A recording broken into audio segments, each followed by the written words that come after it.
Welcome to Talkaoke. We are here in Crowndale Centre in Camden, and we are doing a pop-up talk show at Resident Action Day.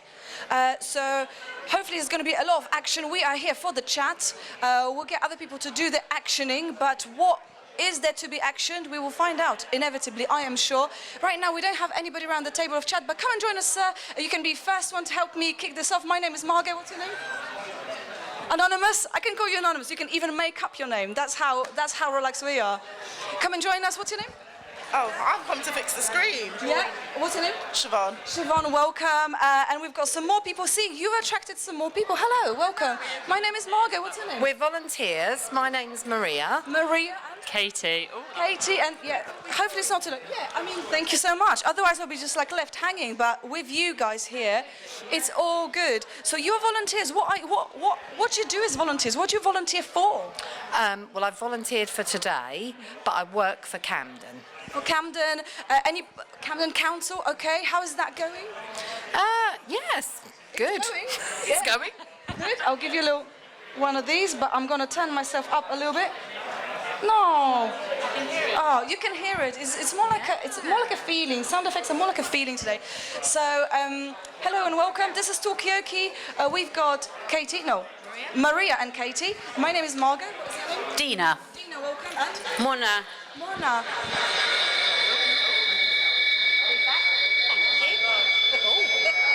Feedback. Thank you. We're keen on giving feedback here, but not that kind of feedback.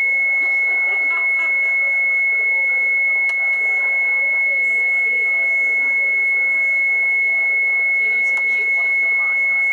No, because I need them. This is the way. Oh God, you found my. It's working. Yeah, it's working. Oh right, she did it. Oh, there's an echo. She's going right down. It just takes. I wonder if we can do a mute on this because this is still picking up, but maybe you're still working on it. Good question. So, is there anybody volunteering for AV today? Maybe that's the area that can. There you go. Amazing. Siobhan, can you hear me in there? You can't. No. And I'm just talking. Amazing, guys. Give a round of applause because that's something, right? Okay, so as I said, this is Talkaoke. My name is Margot. We've got Maria. We've got Katie. We've got Dina. Dina and Mona. And my name is Margot. But I said that so many times now. I think you don't even need to know my name. But the way Talkaoke works, it's about you guys around the table to decide on the subject at hand. So far, we've been just hearing about you, Maria, volunteering for. Yeah, all about. You missed it, but it was great, wasn't it? But you volunteer for. Thank you. It was a gripping story. So you volunteer for today, and also you work or you are involved in council. Paid to work for Camden. Paid to work for Camden. Yeah. Okay. That's Okay. mine. Katie, what are you paid for? Well, good question. I mean, you can answer it in whatever way you want. I also work for housing at Camden. Okay, housing. I mean, any particular part of housing, or is housing just like this massive blob? So we've got this new strategy function in housing that's thinking about long-term improvement to our housing stock. So it's newly set up. How long have we been?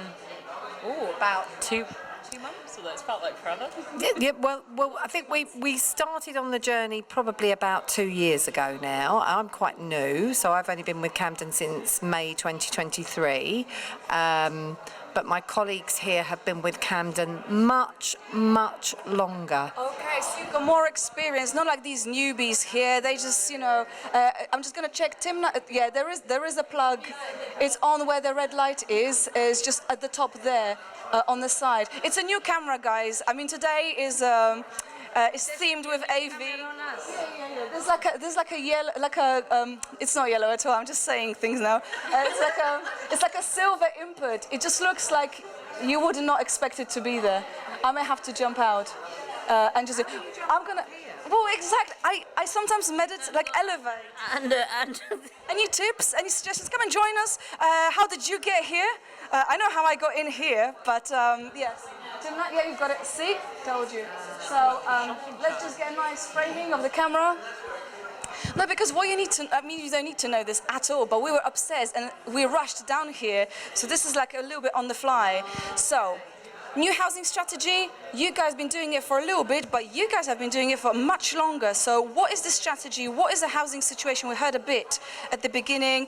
Are there any positive stories, any good things about like why do you do the job that you do, or none of these questions, just any direction?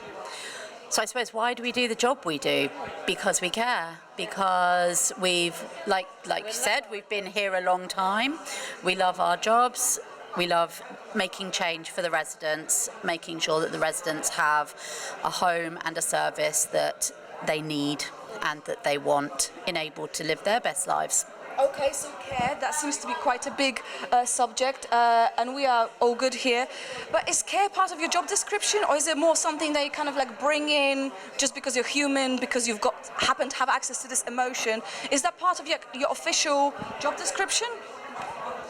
Well, our official description is I'm housing officer. I mean, obviously Dina is a manager, and Maria is our head of services, by the way, so big boss. But the thing is, like Dina said, we do care about our residents, and also this is my borough. I am very proud to work in the borough where I live, even though I don't live in Camden Council or property, but still it's my borough. I live in Housing Co-op, so like Dina said, we love to make a difference to our residents, and when they're happy, we are happy. So sometimes it takes longer to get things done, but we are in a process of making. Yes, it is a journey, and it will get better because we have got everything, new ideas and new techniques in place. So it is getting better, and our residents, most of them are happy. I know, like some residents are not happy, but you cannot get it 100%. We will get there, but it's time. Take a little bit of time. So we've got new people at the money as well. We need. I mean, like the leader was saying, the Labour government now need to give us some more money to housing so that we can improve our stocks as well. Absolutely. Hello and welcome. You just walked into Talkaoke. Come and join us. We're just having a conversation. Do you live in Camden? Yeah, come and join us. We've got Mona, we've got Dina, we've got Katie, we've got Maria, and we've got a new face. Mike. Mike, come and just scooch this way if you want to. And Ripon. Ripon, and I'm Margaret. Mac from Westcroft. Westcroft way. Westcroft, yes. Matt, no, what did you say? Mac, and? Joel from Westcroft. Joe, Mac, Ripon, and everyone else. So welcome, people. You just walked into Talkaoke. As it happens, it is a pop-up talk show, and we're here at Residents Action Day in Camden, and we're just talking about housing. Would you believe it? You were saying, because these ladies, they work for the council, they work for their housing in particular, but they're saying that the reason why they do their jobs is because they care. I mean, are there any things that you care about in your area? Yes, we do care. We're actually running a TRA, Tenants and Residents Association. So we just... So it's a lot of community work, and obviously trying to give back something to the community. So TRAs, okay. I mean, anybody else here involved in TRA or has been involved in TRA? Are you guys part of the same? How did you end up in this job? Like, or this function? Maybe it's not a job. Is it a job? Do you get paid? Yeah, basically there was kids. They didn't have a play area, or they couldn't do anything, hanging around in the state doing nothing. So we thought, okay, let's get them together, find a place where they can go and play. So this is what we've done. This is where it came from, idea. And then now everyone gets together. We got a hall as well. So everyone's going there playing pool, like the old days, community centres, Okay. So it started with kids on the street not having somewhere to go, and then you just kind of organised, you made it happen, which is pretty cool. I mean, but it seems like the fun continues. This is like a social club. I think the presentation earlier was saying, like, yeah, TRAs are social clubs. I mean, is it an important function of like this kind of social aspect? So yeah, it's making great progress. So we run a sort of a food hub as well in the winter for the elderly. So we provide hot meals. We rent out the hall, so the money we generate from that goes back to the community. So yeah, it's all positive stuff, really. We recently hired. We took out 150 people, 150 to Bournemouth. All paid by us, yeah, all paid by us from the TRA. Okay.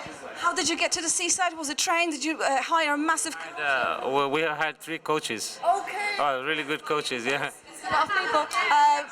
Maria, no, you're Maria. Katie, Katie's talking. I mean, anybody's been to Bournemouth? Is it all that? Was it good? Yeah. Nice, isn't it? Exactly. Did you get good weather? That's what we need to know. All right, yeah. We were there most of the way. It was bad, but about half an hour before it got very nice, and we all went. Everyone in for a swim for about 2 hours. So that was pretty good. And the icing on the cake was that everyone got a biryani, a hot biryani from the local restaurant. Well, that would definitely... Yeah, that sounds like my kind of party. So is it fair to say that you brought the energy, you brought the good vibes and sunshine from Camden to Bournemouth? Is this how it is? Yeah. Definitely, we did, yeah. We got good feedbacks, you know, and they want to do it again. They can't wait. So, Yes, this is something that TRA organised. Yes. Oh, you've got a new face. What's your name? Timna. Welcome, Timna. We've got Maria. We had Katie, but now we've got... Hello. Tamina. We've got Timna and Tamina. Love that. Maria, we've got Dina, we've got Mona, we've got Ripon, we've got... I know it's Mac, but... Jewel. Jewel, yeah, because you haven't said so much, so I just need a refresh. We've got Mike and Timna. I said, and I'm Margot, and this is Talkaoke. The way this works, it's a talk show. It's up to you guys to decide on the direction of the conversation. So far, we've heard about the TRA here from one of the local estates. You guys just organised it together. There was nothing for kids to do. You organised it. Now they're running regular service to Bournemouth, taking people there on trips. They bring the vibes and biryani, which is great. But then also we've got people from Camden Council working on the housing. You're the big boss. Well, someone said you're the big boss. Invited to the Bournemouth trip. Maybe we can organise it. I mean, are you allowed to bring big bosses? Like, are people from Camden Council allowed to come to Bournemouth? definitely, we invited our councillors and we invited the local big people. So yeah, we send leaflets to them, you know. So maybe there was some talk about communication. I think when the next Bournemouth trip is, that's a very thing that needs to be communicated across the board. But Tina, I promised you the microphone. Yeah, I don't come from Camden, but I thought it would be really interesting to kind of apply to the state where you're living, because the TRA sounds so great. I thought I want to be part of that too. Yeah. Okay. How do you get involved in TRA? I mean, is it just like the cool kids now? I mean, how do you get into that? I think TRA is basically to do with certain wards. So Camden has its own wards. So you would probably need to contact your local participation officer at Camden, and they will guide you the process. Okay. So it will be based on the ward that you live in. So we live in the Fortune Green ward, which is on the outskirts. We're sort of like, everyone thinks we're in Brent, but we're in Barnet. So they've forgotten about us, but we made sure they haven't. Okay. So you need to be clear where the estate is. But also, I mean, I hope that answers your question a little bit, Timna. I could do with a little bit of gaffer tape, which is somewhere. I've just chucked it, I think, somewhere over there.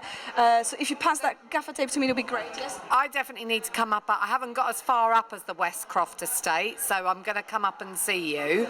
So that'd be great. And it'd be great to come and see your TRA activities, so I'll promise to do that, because it sounds like you've really... Getting young people in is something that you miss. They were discussing earlier, it's hard to get young people into TRA, but you've got them in, so you've got a great model. Yeah. To that. So in regards to joining TRAs, we've got all the information on the Camden side on how you can join it. You don't have to. There's no specific criteria, and we've also now got 5 microsites dedicated to each district. So Kentish Town, Camden Town, Hampstead, Gospel Oak, and Holborn. So if you access the microsites, we'll give you all the details on how to join a DMC, how to join a TRA. It's all there. These guys are running. They are already running. Yeah. So you're preaching to converted. They're running this church, and that's what's happening. It's to Bournemouth. Okay. No. But I just want to say, just because you mentioned young people, and just because we had some young people they are here today, they're not here at this table, because apparently frankly, this is like a bit like dry for them. It's a bit boring for them. I mean, what kind of can entice people to come into TRA? Is it just about the pure decision making, being a community organizer? Is it culture as well? What is it about? So I grew up in Camden, so in the late 80s and the 90s, we used to go we used to have like youth clubs, and they used to get funded from Camden, and we used to go scrambling, off-road motorcycling. There was one club called Winchester Club, which was on Fellows Road, on Adelaide Road. I don't know if you remember that one. So we used to go from there to Ipswich. So I think the most important thing is to have activities that the kids would enjoy. And at them days, motorcycling was really cool, and it used to be all funded from Camden. So I don't know how things would probably progress now. Okay, so back in your day, motorbiking was like the biggest thing. What is it now? I mean, what is the kind of latest trend now? I'm from Camden. I work for the Culture Service. We did a project in 2019, actually with bikes and using art to look at how you design and kind of like decorate your bike. But they also did a project which was using neon lights, which is now in the Undercroft in Euston, where the bike project runs from. Avalon project. Yeah. So that was a way of using culture to engage young people in creative activity. And I'm just wondering what kind of cultural programs take place that are led by the TRA on the estates. It'd be really interesting to hear about that. What about biryanis? That's a bit of a food. You're all invited, yeah? We got a late barbecue for everyone in the state. So yeah, so that's another one, you know what I mean? Just to get the community together, Yeah, okay. Yeah.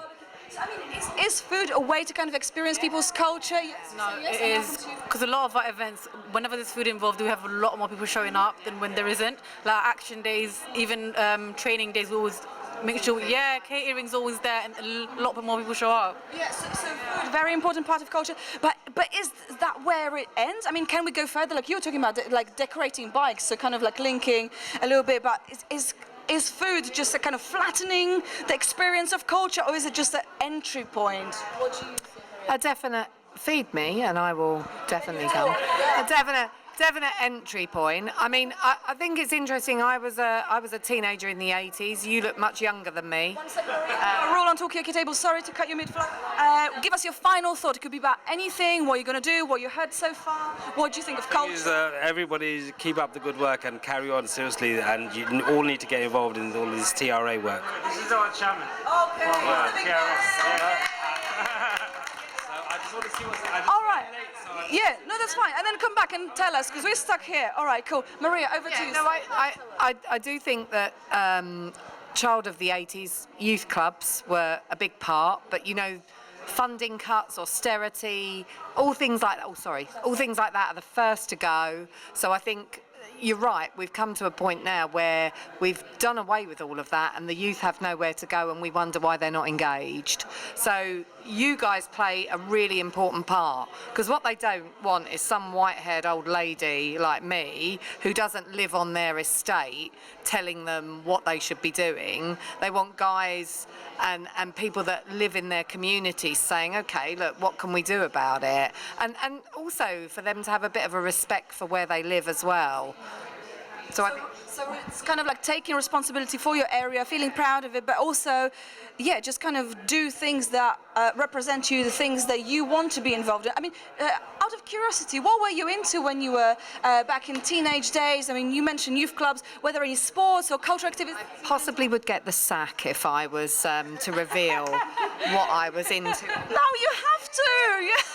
Now you have to. We are all dying to know. Can you dress it up in words, be like a bit creative? Well, I did go through, more because I actually liked a boy that was a mod. I went through a modette revival, and my mum was really, really upset with me because we went to this crubby old flea market to get this second-hand suit that was like 1950s that she had then to take up, and but I only did it to go out with a boy. I the sacrifices we make to, you know, to pursue our loved ones. But no, thank you. It's a bit of fashion as well, flea markets. Are there any flea markets?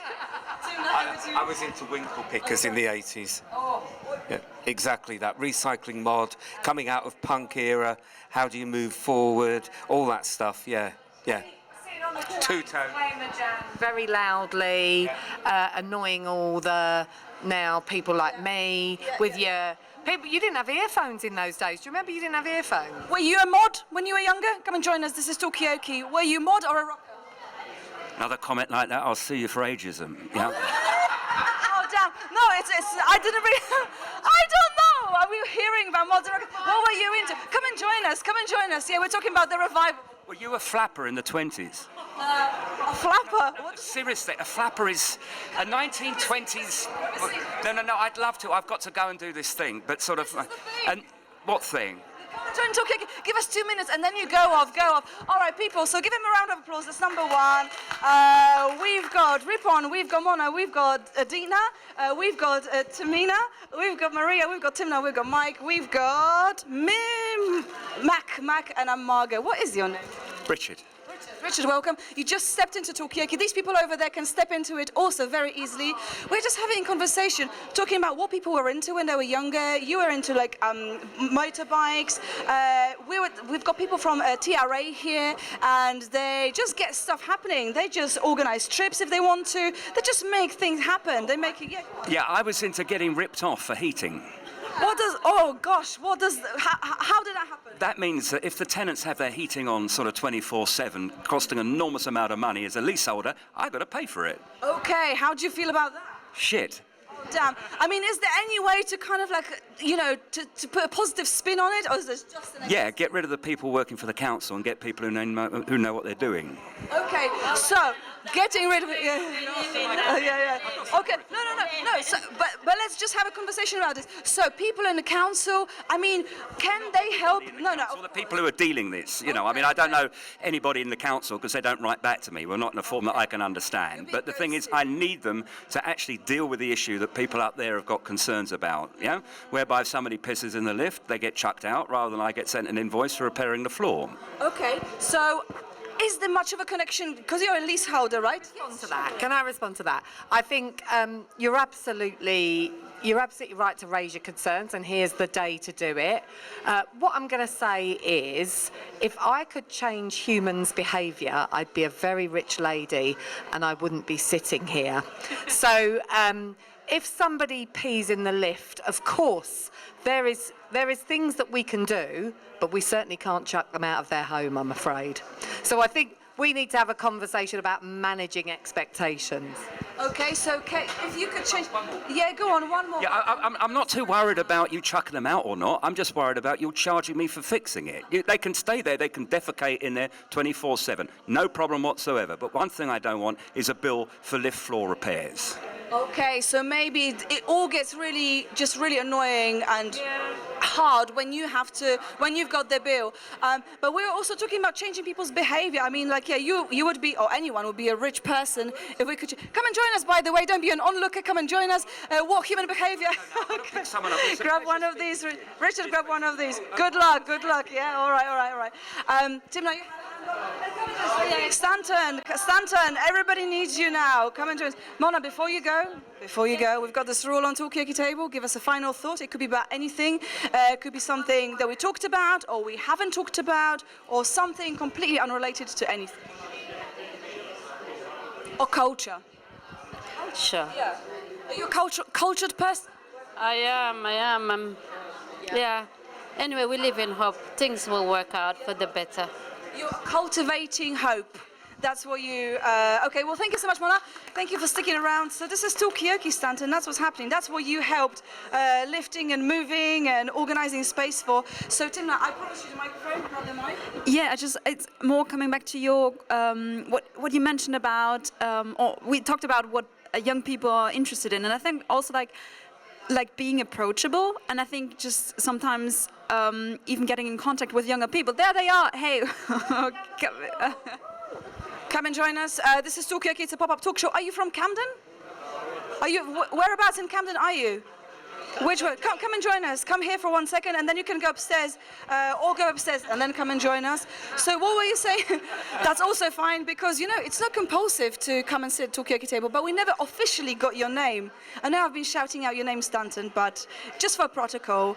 So just in case you haven't heard my name is Stanton. Stanton, welcome. We've got Ripon, we've got Dina, we've got Tamina, Maria, Timna, Mike, and Matt.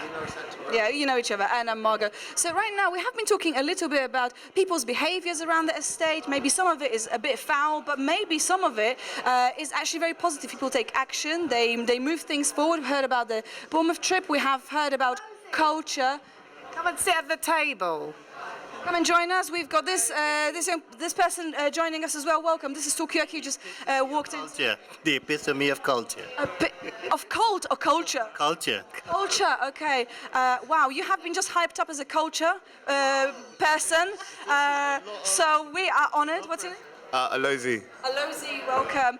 Come and join us. I happen to know your name, but I'm not going to shout it out. Because sometimes it works, sometimes it doesn't work. Alozi. Alozi, welcome. This is everybody else. Actually, do a random names. What's your name? Dina. Dina. Tamina. Maria. Timna. Mike. Mac. Stanton.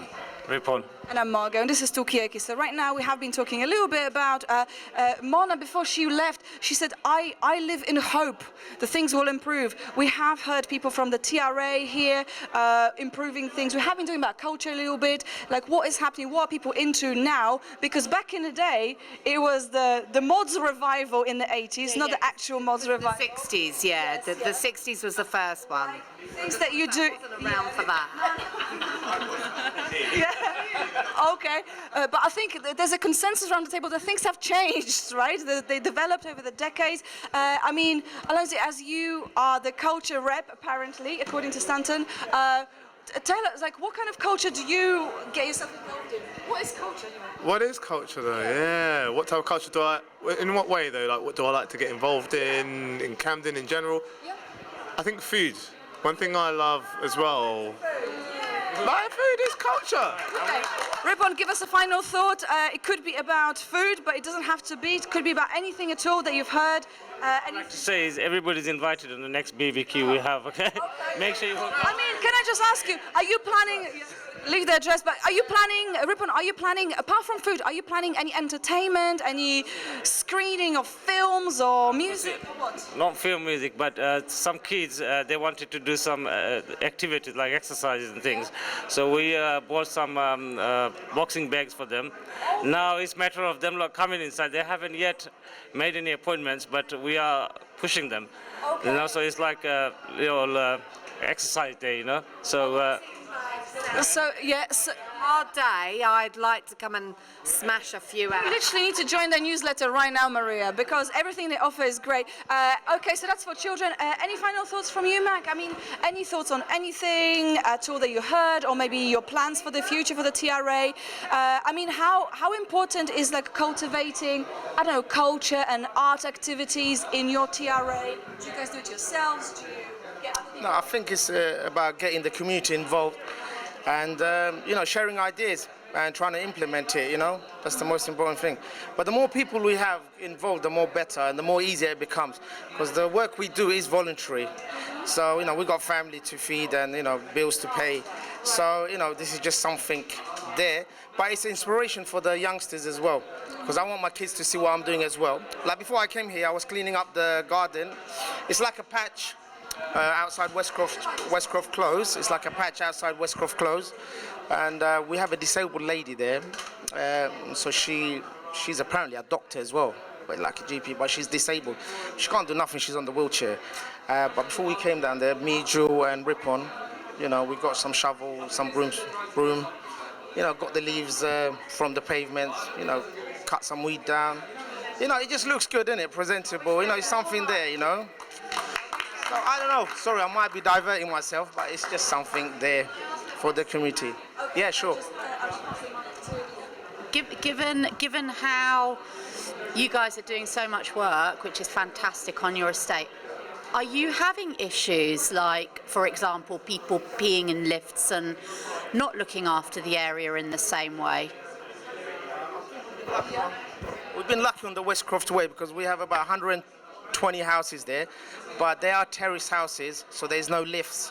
They got parking at the front. They have, you know, the graffiti and all that is no, it's not as bad as you'd expect in other parts of Camden.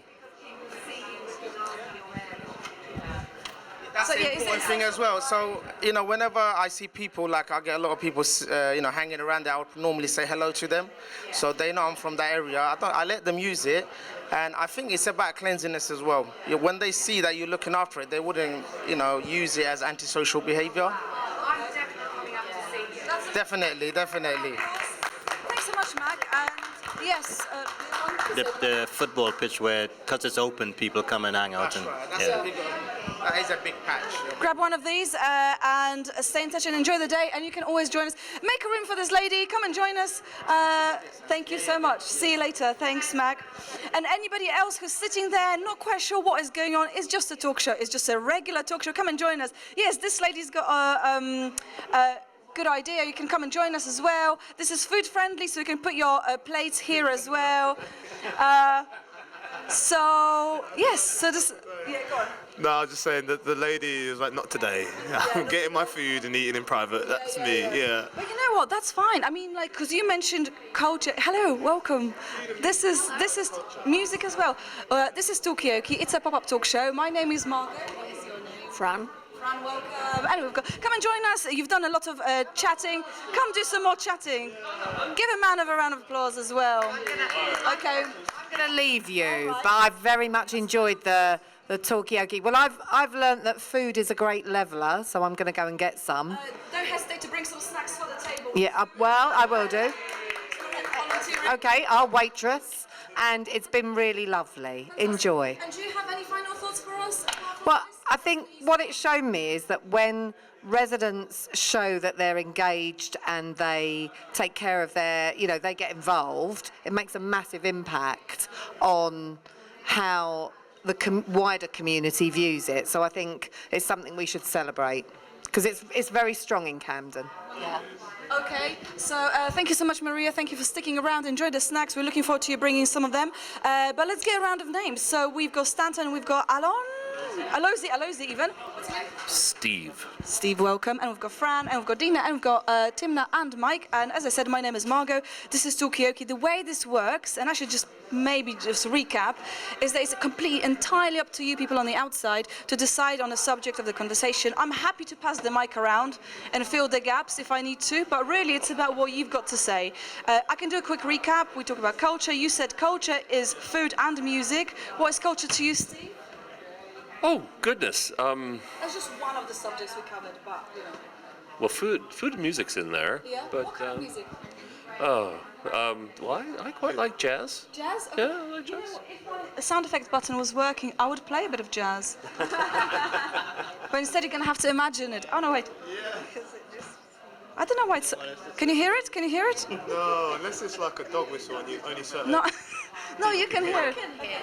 Thank you, Dina. Just gaslighting me like this. I can't hear anything. Okay, so jazz music. And can you face the table? What's the name? Sylvia. Sylvia, welcome. We've got everyone else, but I'll let you have a little food break, which is completely fine. So we're talking about music, culture, history. History. What? Any particular part of history? Local history is part of the culture. Okay. Local culture, obviously. But I think it's also a really good tool for bringing people together. What do people think about this history as a way to bring people together? Are there any? Yes, do you? No, I was just going to say yes, I agree.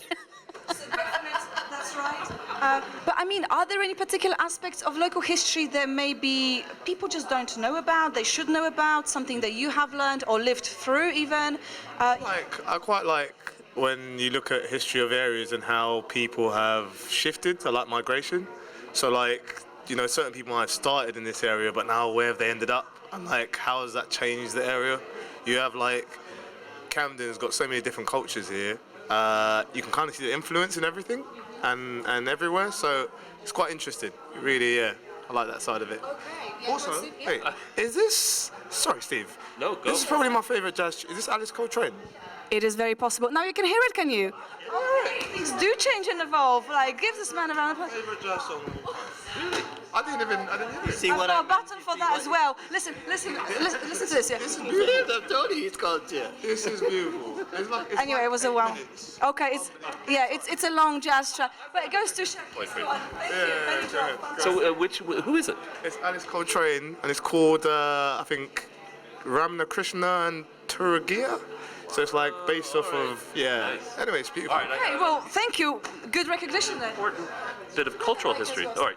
So in the Holly Lodge estate, which was set up in the 20s, one of the things they did is they set up social housing for women coming down from the north. Stanton. You can't leave it out. Great job, Stanton. Sorry to cut you off, but it's the Talkaoke rule that before you go, you give us your final thought. It could be about anything. It doesn't have to be about jazz or Alice Coltrane at all. Well, since we're talking about culture, I think it's hard to separate culture from DNA. So DNA, culture, DNA, and that makes you who you are, and eventually you become something different based on how you sell or search or develop or maintain your culture. It's definitely part of your DNA. Okay, so culture is part of the DNA. Thank you so much, Stanton. Is culture part of the food that you're eating? Are you experiencing culture like through the taste buds right now? And give us your name as well, but first of all, chew calmly, and I'll come back to you. Because actually, we cut off Steve. Steve was cut off, so bear with. Are you good to give us your name? What's your name? Aye. Hi, welcome. Give him a round of applause. He just said, he took the gamble, brought the food, and there you go. Anyway, we are listening to you, Stephen, because we were talking actually about something. Culture also means history, and that means local history. What about local history?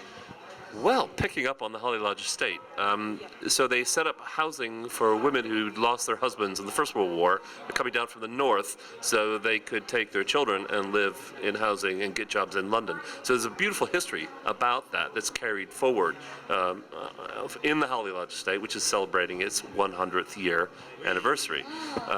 So I think, that kind of history pulls through, and so you have a balance between homeowners in the estate, you've got leaseholders and tenants, and you have this background of real social care, and that creates a culture in the estate that makes it a wonderful place to live.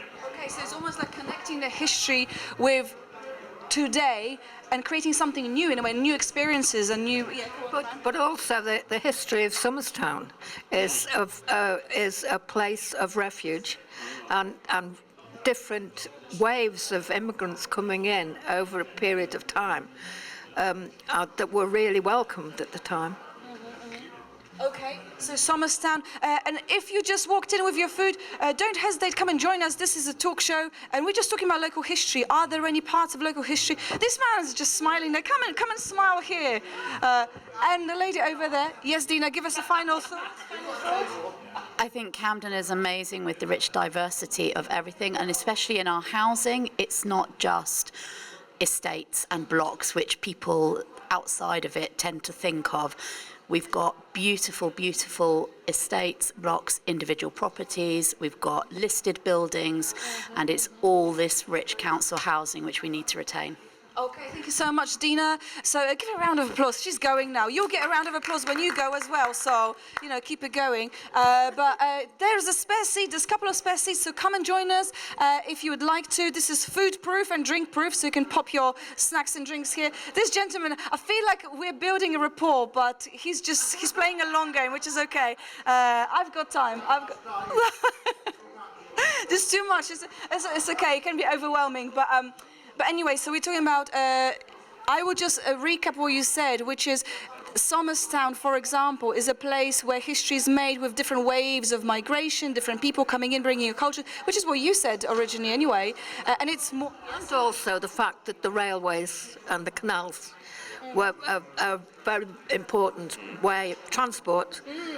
And, a lot of that was in Somerstown. Okay, so transport, rail lines, all of that contributed to a flow of people, flow of culture, really. I was quite interested in what also Stanton said about like the culture being ingrained in our DNA, and I was like, no, that can't be true, or like I don't want it to be true. But I think to a certain extent, yeah, like we are imprisoned by our, let's say, the identity with which we grew up. But I think, and I believe that it's also possible to a certain extent, I don't want to say get rid of it, but to change if there are things we want to change within our culture. Yeah. Okay, so are we happy with everything that our culture stands for? Are we able to change it? Like, do we need to change it, or is it like, no, I am of this culture, and yeah, there's some things I don't like, but I just need to stick by it. You've not said anything, but you're also not eating right now, which makes me think it's an opportune moment, but I'll give you buying more time. So I think it's a really interesting point. I am from America, but been here 34 years, and I would say the cultural tolerance here is significantly better than in America, where people move into subgroups. But I think that's also a function of London. London's a city-state where different nationalities come together incredibly well, and I think sometimes we lose track of that in London. We think there are these issues and that issue, but I can tell you it is good here. It is much better here than in a lot of different places. Okay, so America maybe is not as open-minded, and maybe it's a specificity of London in itself that is a bit more open and welcoming. Yeah. Oh, sorry, that's fine. Yeah, I think sometimes when, like when I hear like tolerating this, tolerating that, which is a good thing in the first start, but I think we need to embrace, the other culture rather just tolerate, because that what will connect us better. You know what I mean? If we tolerate just the other culture, like okay, you're doing your own bits, fine, I don't have a problem with it, but I'm not being involved. So, but when you embrace it, and I think, given the subject of food is a great way of moving from from that to actually embracing and supporting each other and stuff like that. Okay, so back to food, but actually you made a really interesting point. I'm just going to welcome the gentleman here. Come and join us if you would like to. This is Talkaoke. Give him a round of applause. Come on, he's looking rather dapper. Welcome, sir. So my name is Margot. This is Talkaoke. It's a talk show, so everybody just has a go in the mic. They say something. We'll try to make sense out of it. But what is your name? John Cowley. John, can I call you John? Fantastic. Welcome, John. So we have been talking about culture. I'm just going to do a quick recap for you. We've been talking about culture. Other things, we may represent different cultures, but what happens when there's something about your culture that you don't like? Can you change it, or do you just have to stick by it? Then we talked about in America, people are much more harsh when it comes to tolerating other cultures. London is much more open-minded, but you're saying either, actually it's not about being, I'm just paraphrasing, it's not a documentary, it's just, but yeah, so anyway, but then you said, actually it's not about tolerating somebody's culture. How do you actually get involved? Because you can leave somebody to be and do their own cultural thing, their national, whatever it is, but how do you get involved? How do you kind of build that bridge? And I think that's a massive question. So you can come in if you want to, if you've got views, but I can also just let you settle in and see where we are at. But yes, well, somebody was getting us snacks. Give us a final thought. Are you coming back, Steve? All right, so fine. There's a spare seat.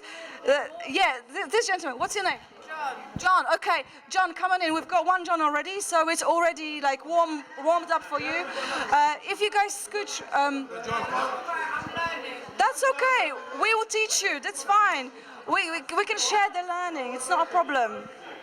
Come and join us. It's fine. It's fine. We've got Fran, we've got Tim now, we've got Mike, we've got, Sylvia. Sylvia, of course. We've got John, as we know, we've got we've got Alo. What a great name. Why can't it's like No, because I want to say allons-y, which is French, but I can't because that's not your name. So that's a beautiful saying in my name. Okay, yeah, so we've got a bit of language here. We've got some kind of heavy recruitment going on here. Come and join us, don't be shy. We are really friendly here, aren't we? We're quite friendly here. Sylvia's definitely very friendly. She's laughing, so obviously we're doing something right. Nice handbag. John? And welcome. Can I have your name on the mic? John Wood. John, can I call you John? Call me Elvis if you want. Okay, I'll call you John, just because we only just met each other, so I'm gonna start easy. Yeah, don't be, I won't be, trust me. So far we have been talking about Camden, we've been talking about local history, we've been hearing about the First World War, women's shelter or something like this. Then we've been talking about, you know, people, different waves of migration coming to Camden and really defining culture, changing it, developing it. We have been talking about, is it about tolerating other people's culture, maybe even behavior, because before we have been talking about some people respect the communities, they behave nicely in there, we had guys from TRA really, I'm just going to pose a question. Is it true to say that culture, the diversity of Camden, is a defining character of Camden?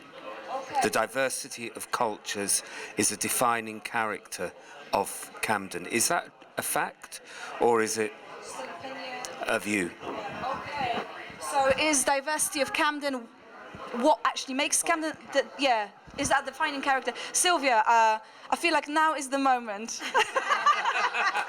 What do you think? No pressure. Well, I think it can be, but I think there's also like various pockets of Camden that don't really have the same level of culture and all the cultural differences. But that in itself, I guess, says that Camden's made up of various cultures, people from different parts of the world, different levels of like social, you know. Yeah, strata. Yeah. Okay, so some parts of Camden, yeah, exactly. Thank you very much. She knows the drill. So thank you. You can get a job out of this. So, job in the arts, I suppose. I think there's about 178 different cultures in Camden. 178. Okay. Do you have any favourite ones, or the ones that surprise you? Get on with everyone. Come and join us. By the way. Did you know there's 178 different cultures in Camden? Yeah, I'm not surprised. Yeah. Diversity, yeah.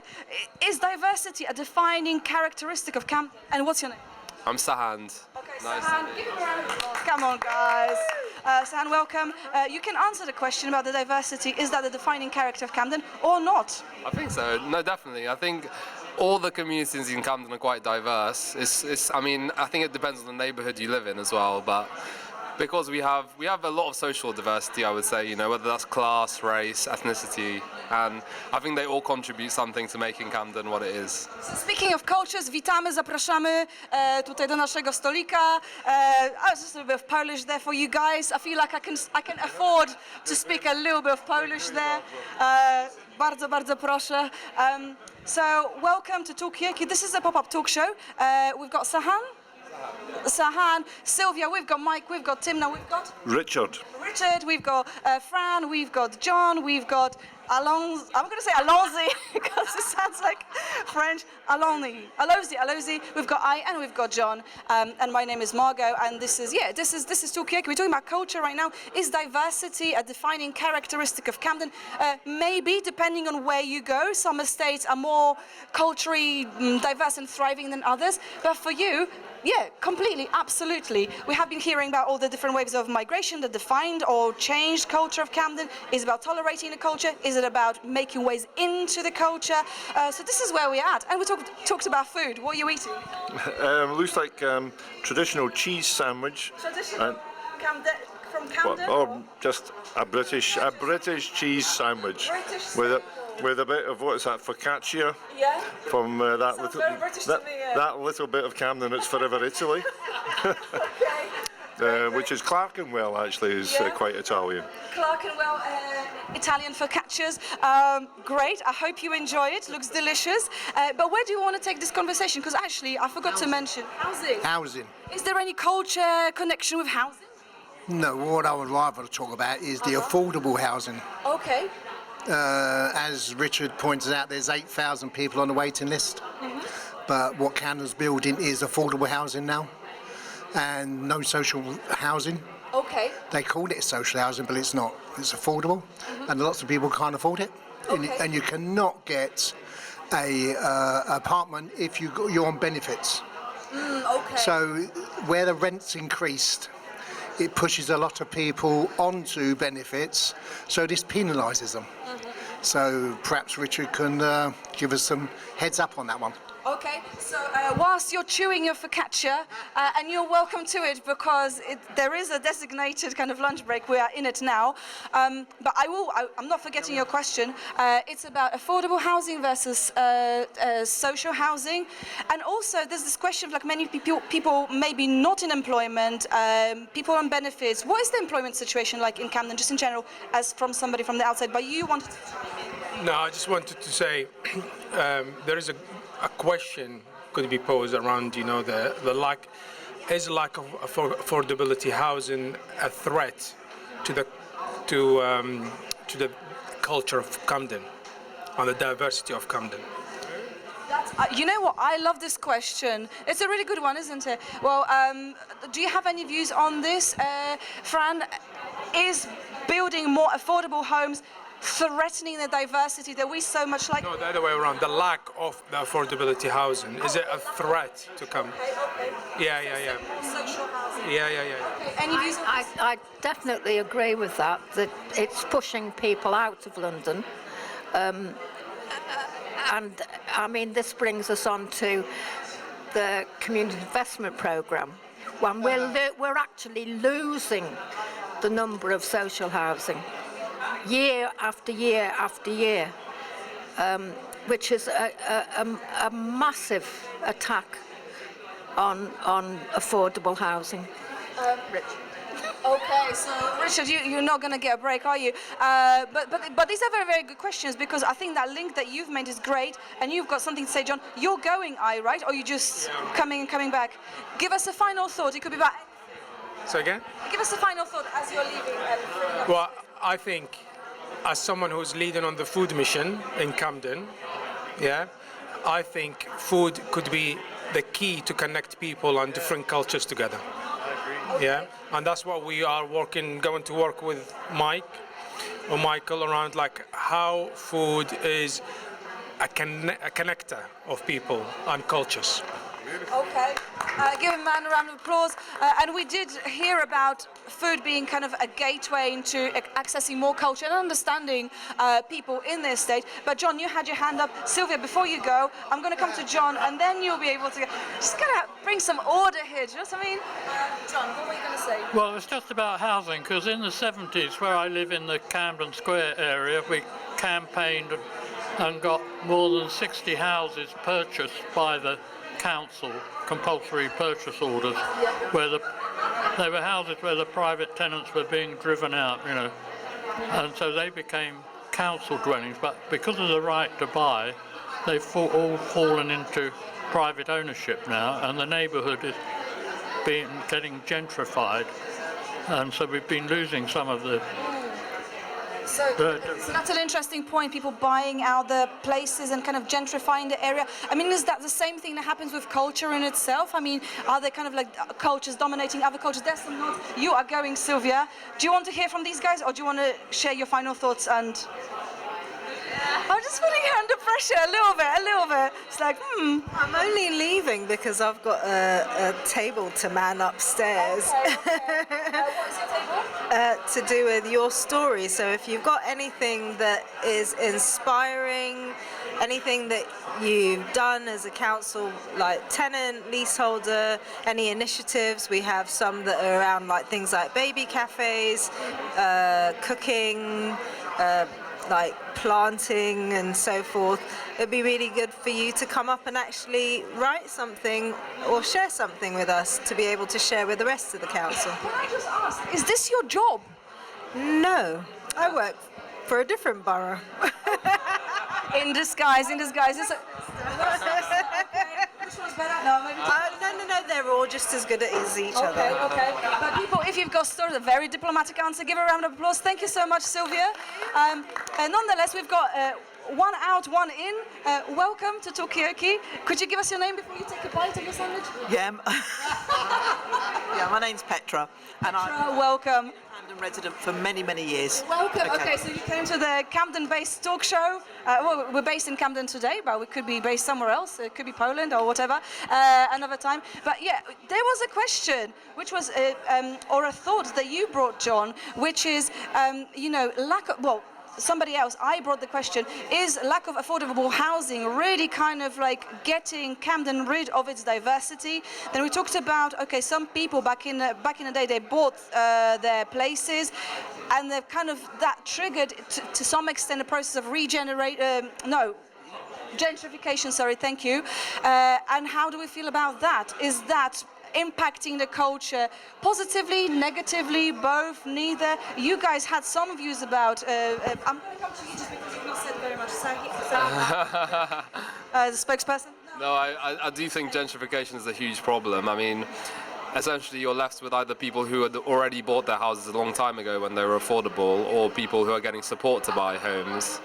And everyone in the middle is kind of lost, and I think that's really damaging to the culture and also to the communities that live there, because I mean, housing separates people. If you can't afford to live next to your neighbour anymore, you have to move somewhere else. And it's happened to quite a few of my friends who are living in London at the moment, who are in private accommodation as well, where they've been kicked out of their house and they can no longer afford to live where they did. And for them, it's a huge sense of loss to have to leave their neighbourhoods. So yeah, having like this quick turnover of private housing market, rental market, with the combination of people not being able to afford to live there long term, I think is a big problem that we need to try to resolve. But I'm not sure how. I mean, we can brainstorm some answers here. I mean, what about this? People not being able to live in Camden any longer. I mean, you said, Petra, that you've lived here for quite some time in Camden. I mean, are you noticing this? I mean, I know you're chewing as well, which is completely fine. I'll just buy you some time, no worries. And you don't even have to answer right now. But I would like to hear at some point from you. Yeah. I mean, obviously, we've seen different. Hello, how are you? All right then. So, yeah, I've lived in Camden many years, and of course we've seen those changes happening in our communities. And yes, we've seen increased gentrification, we've seen the sale of homes as well, we've seen, obviously, the previous government bringing in legislation which meant that people were forced out of this borough. And it's difficult because I felt that for a long time we had a borough that, a government that just didn't listen. And hopefully now, and I think you picked up on it, Richard, in your opening speech, hopefully we've got a government now who can at least, as you say, sympathise with some of the challenges that are happening out there, that they're more on the ground. So yeah, I've seen massive changes, but I think communities themselves have just felt completely helpless in knowing how to reverse these trends as well. It's been very sad. I mean, as you say, it's a wonderful borough, but as you say, it's become a borough where only the wealthy can afford to live, and those who also are living in social housing as well are also coming up against challenges like yearly rent increases, things like. I mean, it's enormous. It's enormous for those people who can pay their rent. There's no other support. It's dreadful. I could go on, and like some of the people around this table. No, but I think what I'm going to take from what you're saying is like, there's just a sad feeling that it could have been such a thriving, diverse borough, and it kind of is here and there. But really, you need affordable housing to sustain that diversity, which is kind of coming back to what we were talking about. You're actually going to perform the Allons-y, which is, tell us your final thoughts before you do.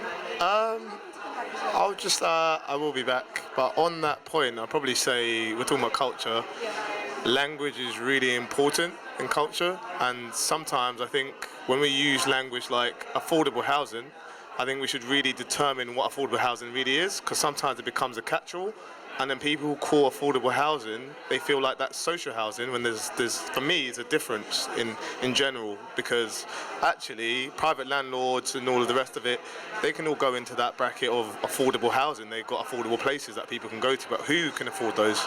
So I think language is really important. Gentrification, a lot of people that I talk to don't even connect to that word. So they don't even know what's going on with so we need to be clear, simple wording that everybody can understand.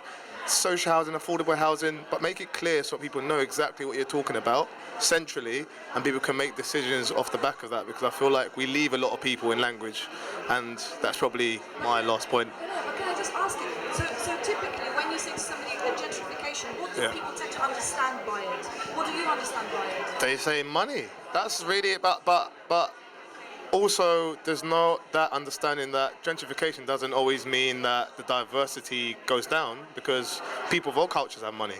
So diversity can still stay in terms of culture, but it's the diversity of classes that might go down. So there's like different nuances in it. So I just think language, it just needs to be more simpler. And I think calling stuff like net zero, and it just detaches people. People don't want to, engage with it. So maybe we need to think about the way we term things, because language connects people. Okay, and also we heard there's 178 cultures in Camden, so it's going to be a massive task. But thank you so much. Give him a round of applause. That was pretty good. Thank you so much. But yeah, so where do we want to take this conversation from? You had your hand up. Yes, I just want to take up the point first about this affordable nonsense. And I think affordable should be banned. The word affordable, because what's affordable to one is certainly not affordable to other people. And this nonsense about affordable rents is just, they're so unaffordable. In different parts of the borough, in the part that I live in, it embraces Somerstown and Regent's Park, the gentrification there is definitely pushing people out, and we were two wards that had, well, Somerstown had the highest indices of deprivation for years and years and years. It's now come up, it's no longer the highest, but it isn't because generally the poorer people have got better jobs and and improved their standard of living. It's because of the incomers and the gentrification of the area, because of the big companies like Google and what else is there? YouTube and all these people. So lots of people are coming in. More affluent people. Yeah, okay. So, I mean, could companies like Google, like YouTube, could they be doing more? I mean, are you taxing them? Are you getting them involved a bit more? Could we be taking them more? I don't get the chance to tax them. They're dealt with nationally, but because they're seen as nationally strategic assets, so they pay their business rates direct to government. Doesn't come here. Undoubtedly, there's lots. We've had 14 years of austerity, so there's a lot of social potholes in the road. Some of them massive that need to be fixed. And housing is a huge one across the piece. We need the fundamental fact is we need more housing of all kinds. Council, then the affordable that's in between, private sale, private rented, etc. As well as council. There's different degrees. There's different segments of the housing market. We've got a target of 1.5 million homes in the course of this government, and the key historical fact is that we've never achieved significant numbers of house building without council house building, because the market never builds enough, and the private market never can, because the economics of it prevent it running. And that's why you've got to have council and social house building as well, and I hope there'll be a lot more of it, and a lot more of it in Camden. Okay, so this is what we're hoping. I mean, somebody said here at the very beginning, they live in hope for improvement, and the signs are there. I mean, I'm just also curious, like, are there any benefits to gentrification? But before I come to you, on the question of building more homes, I'm all for that, but I wanted to bring up the point there's a record number of empty flats and houses now that are owned as investments. It runs into tens of thousands across the country, so there's something amiss here, and I really think the right to buy needs to go too. But people shouldn't be owning houses and keeping them empty as investments. I think maybe what you're touching on is like how much, moving forward, how much of that connection between the central government and local government can we actually, influence? Because you're saying about people having empty homes, I guess that's something that has to be decided on a higher level, or, how do... We've also introduced surcharges for empty homes and now second homes as well. They pay double the council tax, and eventually it trebles the council tax as well. So we've done that over the course of the past few years to make it more expensive to either have your properties you own empty or to have them as second homes when you're not there. So we make them pay more. Okay, I'm just going to shout out this person over there. They're looking curious. Come and join our talk show. You're more than welcome. Give them a round of applause. Come and join us. Come and join us. We're just talking about housing, but we're also talking about what happens if you've got a second home. Could that be used in a creative way or by people? Come and join us for 2 seconds. You can listen. So if they've got the money to pay for their second and extra council tax, where does that money go? Okay. Is it possible? Because as far as I'm concerned, that's a fine. And it should be diverted to something that's more important. Yeah. I mean, can I ask you, like, where would you like that money to go? To put into social housing. To social housing directly. You know, they charged £589,000 last year for private landlords because they wasn't their flats or houses weren't up to scratch. Where did that money go? Okay. So do we know? Come and join us. Well, I don't know about the fine, the fines. I don't know about the fines thing, but the surcharges on council tax go to that bit of the council that isn't housing, because housing is ring fenced from everything else that the council does, which is a real problem because you can't shift money from the other. 94% of the funding for the housing revenue account is rents and charges. And you can't and it's ring fenced legally, so you can't take money that's raised by council tax now and put it in. Yeah, on council tax, and that's not. You can't. It's illegal to transfer that to housing. Something else, but another way of fining them instead of saying I'm going to double your council tax and put it into something that's going to make. So I'm going to spread it out, and also meanwhile, whilst you weren't looking, we had a new person joining. Welcome. My name is Margot. What's your name? I'm Kevin. Kevin, we've got Petra, we've got John, we've got Sahir, we've got Mike, we've got Tim now, we've got Richard, and we've got Fran and John. And this is Talkaoke. We can go in any direction because we don't care, because it's up to us what we talk about. We talked about housing. Can we be a bit more creative with maybe, could we have more force in deciding where the money gets allocated? Yeah, a lot of it is going back into housing, but could we be using this for something else? Also, we were talking about before that, we were talking about local history, local culture. Is gentrification killing the local culture and diversity? We talked about food for ages because it's nice, and it's linked to culture as well. And yes, and have you got any views on the... Well, I just think that I think the Labour government are doing wrong against the people who've been doing the protests, you know, saying we want our country back. To a point, they are correct. We need... like my wife's a Filipino. Now I know if I go over to the Philippines, I'm not allowed to get in their politics because otherwise I can be kicked out of the country. I'm not allowed to own property unless if I'm married and I only get it through inheritance, right? But here we need to start, you know, like on social housing. I think we need to scrap the right to buy because we need houses. Yeah, because we need to keep our houses, and people who aren't paying their rent, you know, we need to come down heavy on them. You know, and the government has to stop willingly opening up the doors, letting people into the country when some of them aren't genuine. You know, it's those who aren't genuine that we need to say you're not welcome. You know, we need to change a lot of things, and I hope the Labour government are going to go back to being more old Labour and be more towards communist. More towards a communist type system, be more stricter, and not under this. You know, let's all. You know, when it's all about money, that has to change. Okay. So, I mean, how easy is it to change this kind of attitude? Because on one hand, you've got people maybe who are not, you know, maybe they're not as genuine as you were saying in their needs or something like this. At what point do we determine who is welcome to come in and not welcome to come in?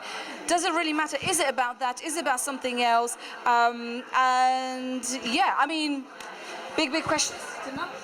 I don't have an answer to that, so sorry for that. But I was wanted to go back to John's point about like kind of redistributing like the money.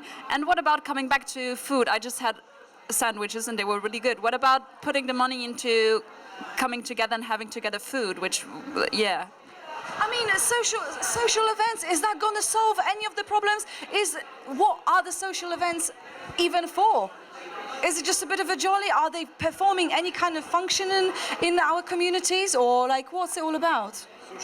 Social events are vital. It's how people come together, and you can do So whatever the type of social event it is, it could be a festival, it could be 3 people going to the pub. It's all how we connect. So and Camden's great at that.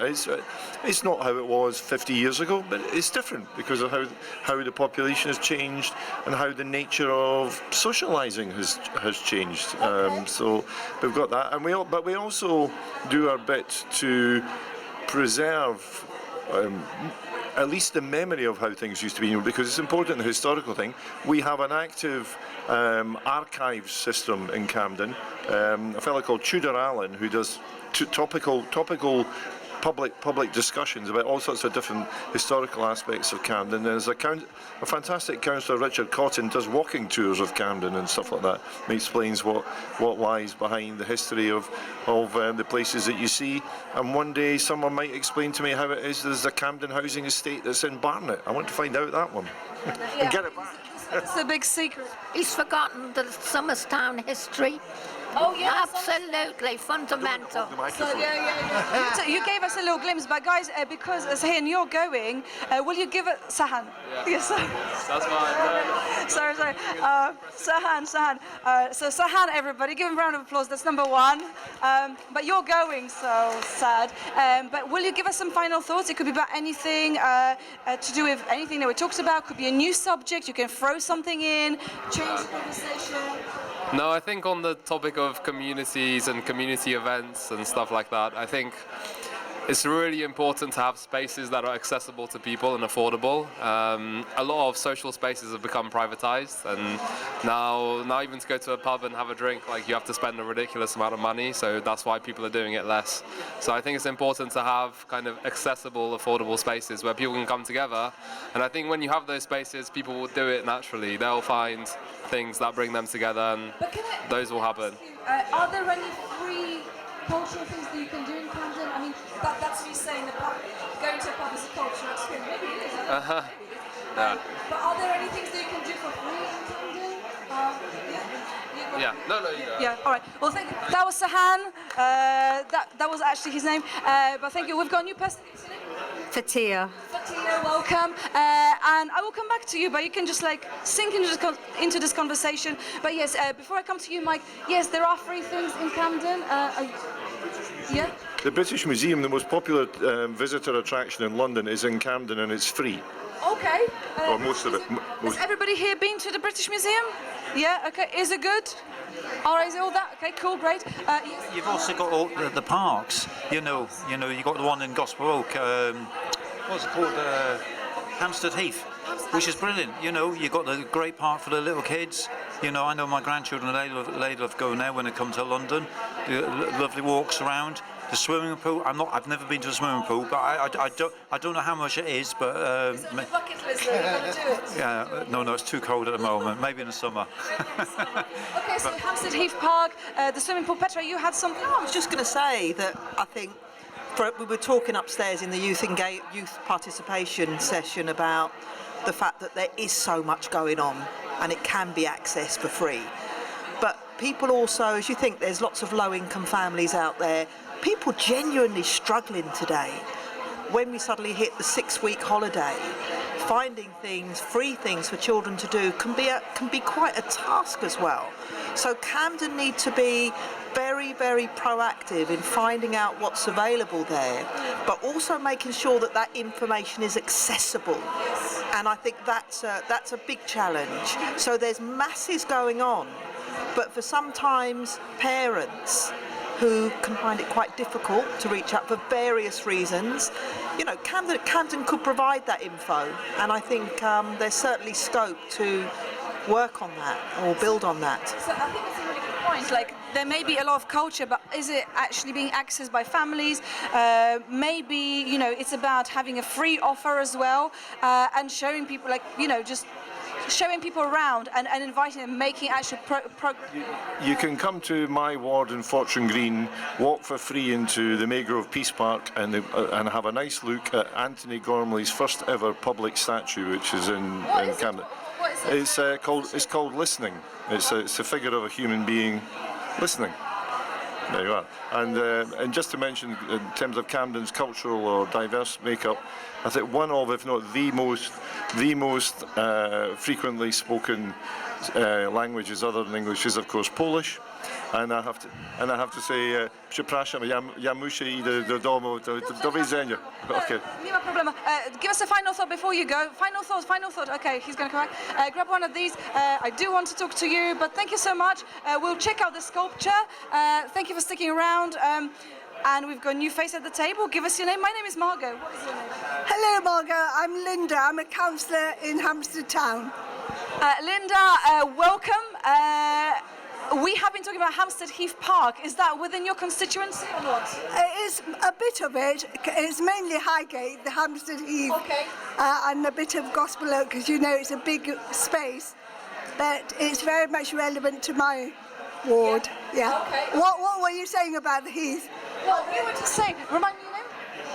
Kevin, we were just saying that Kevin never had a swim in the lake there. That was basically the conversation. So that's something that he needs to like really do. But yeah, I was just going to come to you. Yeah. Hi, I'm Fatia. I'm here from Corporation Town. We're actually based in Lismore Circus in Gospel Oak.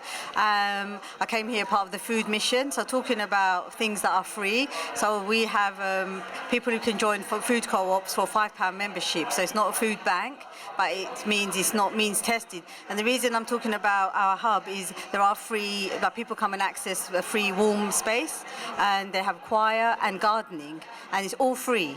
So this is all happening in the community. And I also live in Swiss Cottage. I'm a resident also in Camden, and there's obviously the parks near where we live. That's free. Regent's Park. Lots of things to do for free. And I've also done like events bringing community together, like cultural foods and Know Your Neighbour nights, and they're hugely successful, and it's really good for intergenerational contact. So, yeah. Okay, so that strikes me as a really successful initiative already that you've got going there. Oh no, my co-host is going. Okay, okay, well that's fine. You can go and you can come back. But do you have any final thoughts? But this is brilliant, and I'm going to pick up on this. I think this is an excellent way of getting people in. Really, really do. I think it's fantastic. I think you've got a very good memory as well. Oh, well, I do try. But apparently, if you play a musical instrument, that improves your memory. But I don't play a musical instrument, so I'm expecting a sharp decline soon. So, do you have any other final thoughts for us? Obviously, you enjoyed the format and you made it really brilliant as well. Anything you're gonna come away thinking, or any questions, any thoughts? Have you heard about this food co-op? Yes, we've got several in Camden, in Somerstown as well. Okay. And it's outrageous that we have to rely on food banks. But it is also part of the culture, bringing people together. Yeah. But we need to reduce food banks and have more people getting better incomes, not being exploited the way they are. And you know what I was just thinking, because you guys have been talking about culture through food and kind of social gatherings, can you have like a culture bank? I mean, is that possible to have a culture bank? What would that look like? You've got food banks. It's not great that they exist, but it's good that they, you know. Well, I think a culture bank would be a good thing, you know, around food, so that people can try and understand each other. Because the UK has changed dramatically. It's always changed. You know, when you look at history, people have come in, then society's changed, and we're going through a major change. And I'll be honest with you, I'm frightened of it, because, you know, I've been used to a certain way of life, and I think it needs to be spoken in the open and get understanding, you know. But and keep the best. Invite the new, keep the best. I mean, when we look at the, I know it was the British that invented the curry in India, but then when we added all their flavours, we absolutely love the curries. And Turkish food is beautiful as well. So yeah, let's see. But I've got to go see my grandchildren in a moment. Okay. So I wish you all well, and I think what Camden's done here today, getting everybody together so we can talk, I think it's been a great idea, and I hope they do more and more of these type of meetings so people can share ideas, whether we agree or disagree. You know, sometimes we have to agree to disagree, but let's hope we get good answers so we can all live in as much harmony as possible. And Mr. Government, bring more police on the streets. Okay. We need more. Oh my God, so this was an extended, long tail final thought from Kevin. Thank you so very much, Kevin. Enjoy today, and thank you for getting involved. But guys, I think there's a film screening happening at 2 o'clock, so perhaps this is a time to just grab some final thoughts before we close up, because we've got like 4 minutes, I think, before the film. There was the issue that came up earlier, and I wanted to pick it up then, but the moment has passed. But a thought, gentrification, there was a reference to Google and all of the YouTube and all of those industries moving in, and that's kind of causing gentrification. But shouldn't we be looking at that as an opportunity to create pathways for young people into employment in those new technologies, in those creative industries? How do we make that happen? What would that look like? What would that mean for our young people in schools? What are those pathways? What are the barriers to that happening? Because Fran, I think it was that made that point, is right. It's on her doorstep, and there is a school, Regent School, just round the corner. What is that pathway going to look like for those young people? Maybe we can pick this up later after the film. I think we definitely could, because, I mean, is it going to be, I mean, is it a natural connection? I mean, they are already here. Could they be giving back more to, yeah, they're not going to go away. Yeah.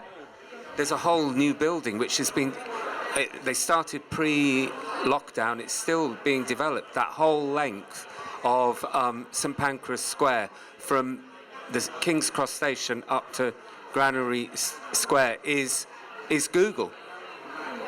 Okay. I mean, can Google... I feel like there's We have to embrace it. We have to think about what are the opportunities for our young people.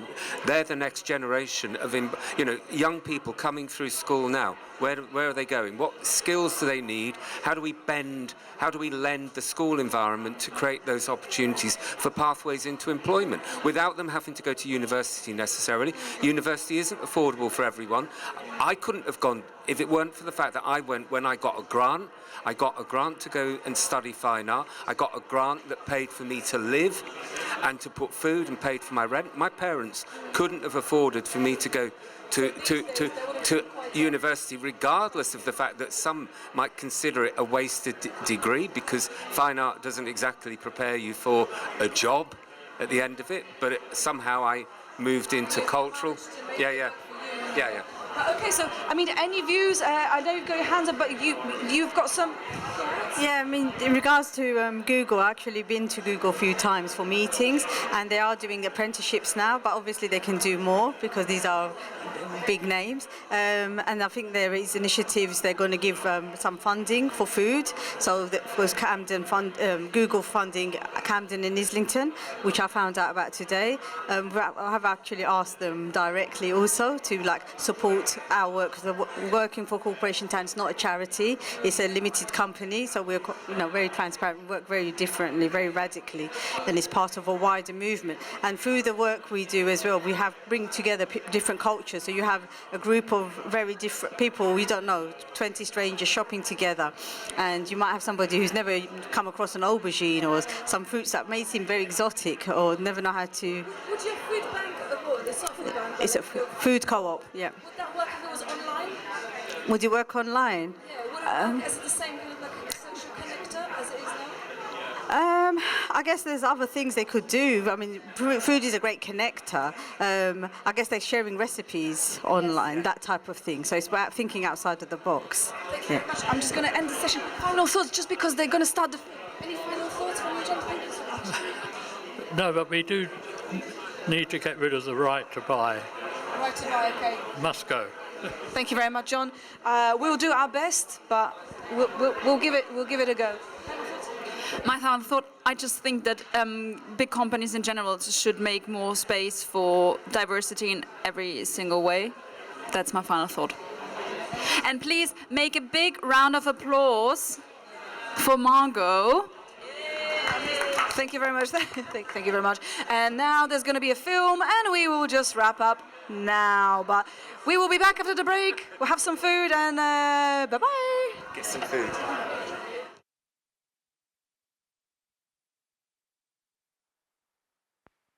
Now I'm on. So that was really loud. Well, thank you very much for this wonderful Q&A, and thank you so much for the film. And we are Talkaoke. We are here for the rest of the day. Sahir, you're welcome to join. Come and meet John, who's the person behind that film. But also remember, this is a talk show, so we talk about anything and everything. You're welcome to come and join us if you wish. The chairs are pretty comfortable, I think. We've had no complaints so far. John, welcome. I feel like I don't need to get your name because I already know your name. And now I know you as the filmmaker. But maybe just for the protocol, we could do a round of names and just see who's around the table, and then gradually people will come and join. So my name is Margot, this is Talkaoke. What's your name? My name is Timna. Welcome, Timna. Mike. Mike and... John. John, welcome. And we've got people in cheap seats. Don't be shy. Yeah, don't be shy. Come and join us because you'll make us look busy, which is always good for us. And over there as well, you're welcome to join us. But yeah, so that was the film. Any thoughts, any views, any observations? I mean, there's been a lot of questions, that's for sure. Almost like people wanted to pick your brains of how to adapt that kind of, you know, feisty spirit of the past, how to adapt it for 2024. I mean, that's something that I kind of felt, to know. Yeah, I mean, some of the stuff with like a lack of community, but which like kind of comes back to the housing crisis and situation. Like, but I thought like, oh, that's like a really vicious cycle. So I just thought, but if we somehow managed to get our communities so strong that we actually also have each other's backs in the sense of, okay, a no is a no, enough is enough. And like people will start not paying their rent anymore because it's like so high. But then other people would say, okay, if you get kicked out, I'm gonna like, I can offer you my couch or a place to sleep. Yeah. So maybe it's a question of like solidarity as well. I mean, can we, this may be like a crazy question, but can we afford to show this much solidarity and say, okay, I'm not paying my rent now? Can we afford to do that as a society, as a group of people? Is that even possible? Is that the way forward?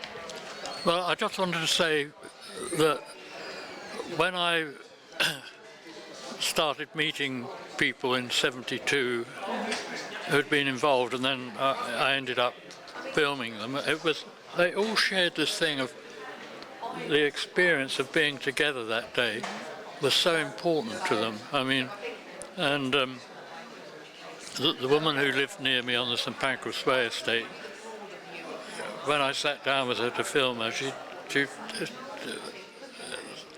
was almost like overwhelmed. All those years later, her experience of that day, that she'd never experienced something like it, where they were all together and sharing the moment. So it's like a emotional connection with the time, with the people, yes, with the situation, absolutely. the occasion. Come and join us if you'd like to. Are you? Okay. One day we will do a sign language Talkaoke. We're not there yet, but maybe it will happen. But yes, so it was like an emotional connection that people felt back Absolutely, then. yeah. But I mean, you know what I'm also interested in is you becoming a filmmaker. Have you always been making films? No, it's my friend Danny Nissim who. I mean, I have been involved in making a number of films now, and they're on a website. Okay. Because I did the local. We put together, for 20 odd years ago, started putting together the history of the neighbourhood in which I live. and it was called Camden New Town when they built it in the 19th century, because Camden Town had already been built. And I finally persuaded the person who looks after the website to put about 10 films on there. Okay. And you were somewhat involved in the making of all of them. Yeah, Can I keep this? yeah. Fantastic. Thank you very much. We'll put it in the archive, but we will look it up before we file it away in an archive. So you just kind of got drawn into it because, so in a way, the area that you are connected to or you are you from Camden then?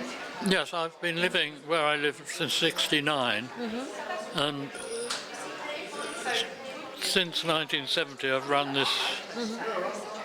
Number one. Yeah. I like that.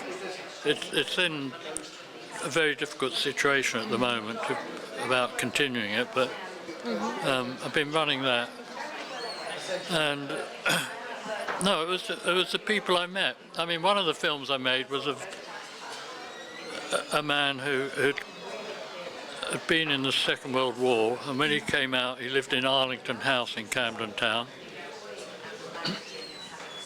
Yeah. And then he ended up living on a bench in Lincoln's Inn Fields.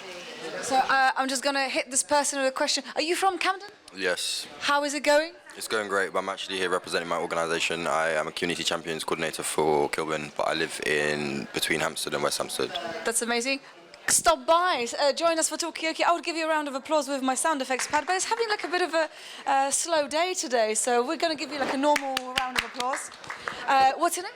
Alexandru. Alexandru, we've got John, we've got Mike, we've got Timna. My name is Marga. Right now we've been talking about, we have been kind of talking about your film, how you kind of ended up being involved in quite a number of films. And come and join us if you'd like to.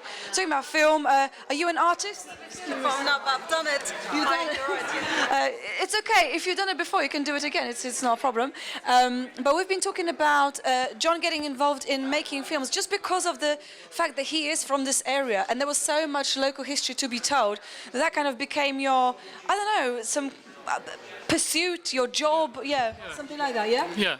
Okay. Alexandra, I mean, because you're from this area, I mean, are you connected to the area's history? Like, what kind of stuff do you do here? You said you're part of the Champions as well. Yeah, so I grew up on the border of Camden and Brent. I lived in Kilburn, and then I moved away for some years, and then came back to live by myself where I currently live after completing my degree.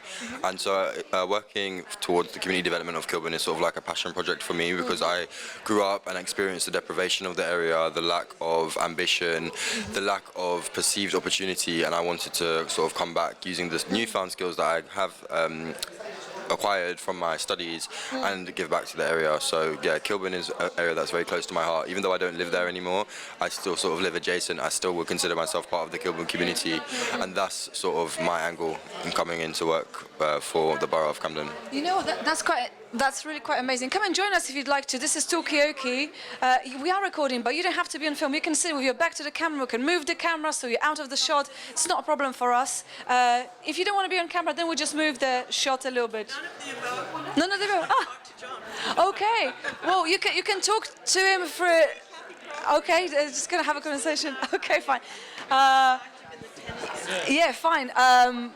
Guys, if you want to have a conversation, you can join the Talkaoke, but if you need to have a private conversation, you don't. Okay, well, why don't you get your stuff? Because you've said so many. Yes, highly visual. What's your name? Can I just grab your name? Kathy Crawford. Kathy, John, Mike, Timna, and Alexandra. Yeah, Timna, and then Mike. Yeah, I was just wondering, like, what are your plans? Like, I think from all the stuff you said, like, what is, like, the next step from what you said you've learned and you want to give back? Like, yeah. How do you give back? What are the practical things that you're doing? So I work in engagement. The Community Champions is an engagement project which aims to sort of deliver the estates and neighbourhood mission of Camden.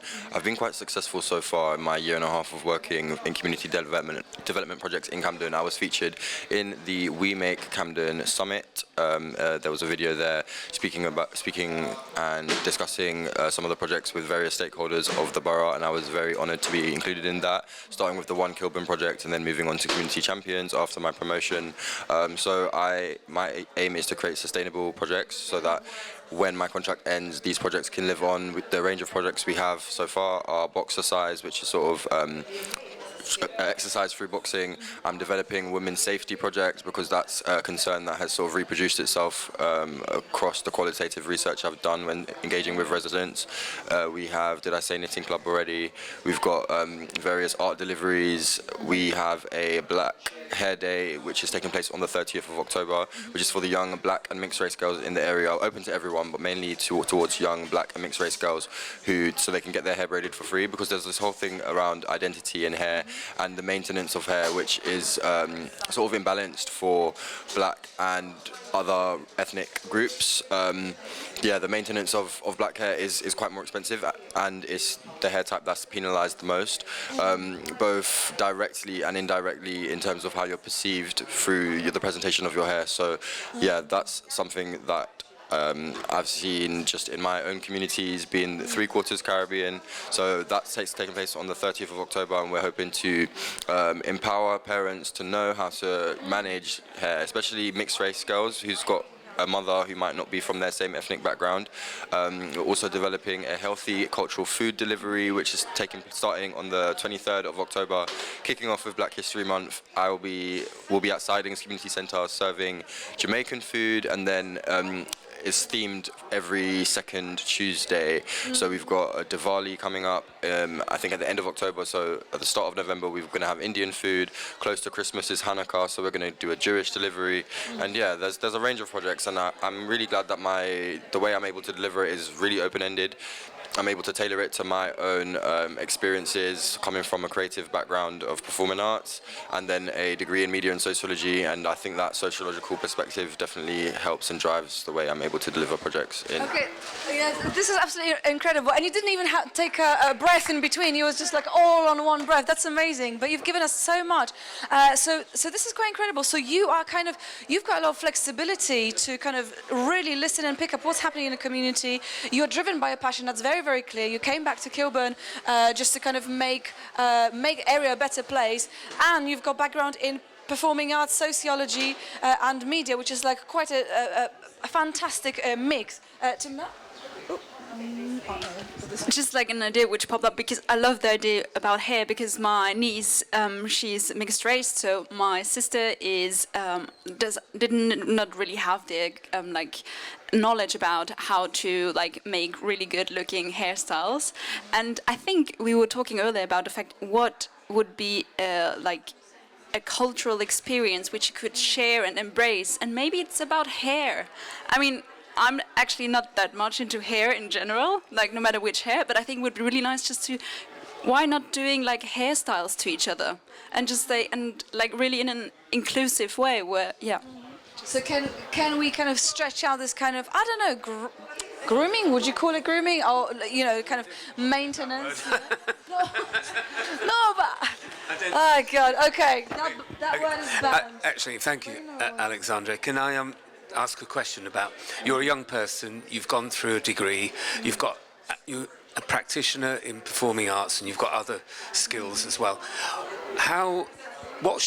We're developing, I'm from the Culture Service at the Council, we're developing a new cultural strategy for the borough, and one of the things that we're interested to hear about is pathways into, for young people into the creative industries.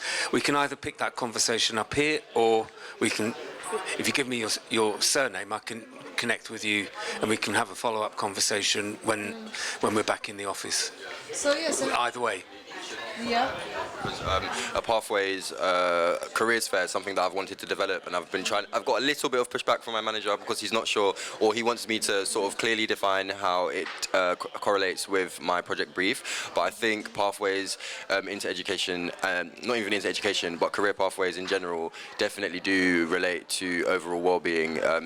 Maybe a bit indirectly, but long-term, It definitely does, and that's something I am really pushing to develop. So yeah, I'll write it down and we'll stay in touch. Okay, so push back and introduce The wrong word. He's supportive of it, but he just wants me to sort of just clearly define how it relates to my project brief, because my project brief, the eligibility of my projects have to fulfill well-being and health and well-being, basically.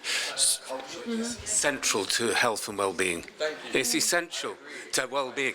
And it was Lisa Nandy earlier this week, the new Minister for the Arts, who said an education without the arts at the centre of it is not a good education.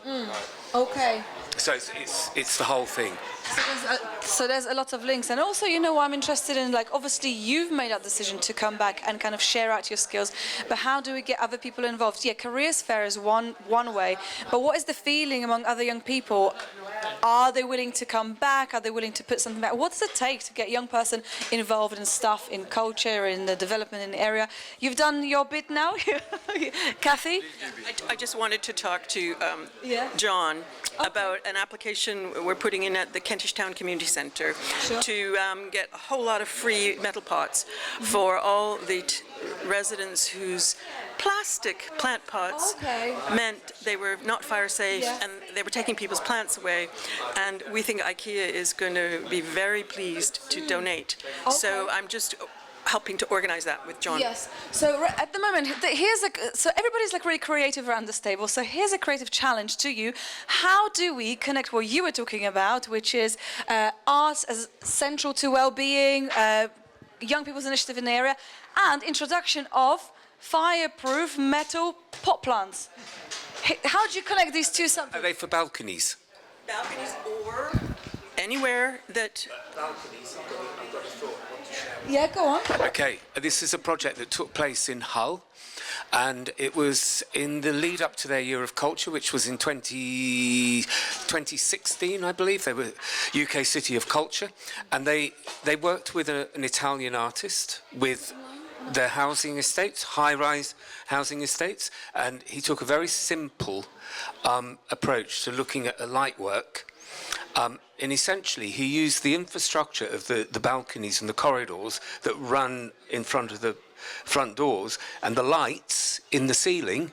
He installed a colour gel. The resident in the property worked with them to decide the colour, and he created a pattern, which the entrance into Hull, when you drove in, you just saw these magnificent lit-up buildings. There's lots and lots of images of it on the website. If you just put Hull City of Culture, light and estates, and I'm sure you will come across it. It's fabulous. You could do something similar with plants.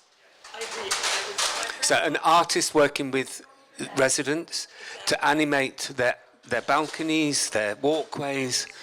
And get the plants going. Okay. Yeah, absolutely. I'm just going to grab a final thought. Just hold on to this. I'm going to grab a final thought for you, Alexandre. Invest in culture and opportunities and support circular economy. Circular economy. Thank you very much. Thanks for stopping by, and good luck with your projects. Keep up the good work. Stay in touch. So yes. So can we glean inspiration for creative projects and community projects from outside? Yes, we can. That seems to be their whole. Just so you know who I am, I'm Mike. I work for the council's culture service, and we're currently consulting on a new cultural strategy. And as part of that, I was at a meeting with residents up at Alexandra and Ainsworth a couple of months back now, and it wasn't very well attended, but there was this one woman who was talking about things that she wanted to do on the estate, which were very simple interventions, and she talked about a lighting project for. And just the way of bringing the community together, lighting you've got that amazing walkway on the A&A estate, which is, I forget what it's called, but the properties look down onto it. And she was talking about lighting that and then having families come out and, share their food. And you've got a lot of cultural diversity, so it would be an introduction to the foods, but a great way of building community. And that led to a conversation about, what about if there was an approach which was sort of like focused on neighbourhoods where you did that project, say on A&A, and you invited people in to come from other parts of the borough, and equally in other locations activities would happen, and you get this cross dialogue between different parts of the borough, and you start to develop this wider cultural connection. I thought it was a great idea. I don't know whether it will end up in the strategy, but it'd be lovely to think about something like that works with residents in their locality.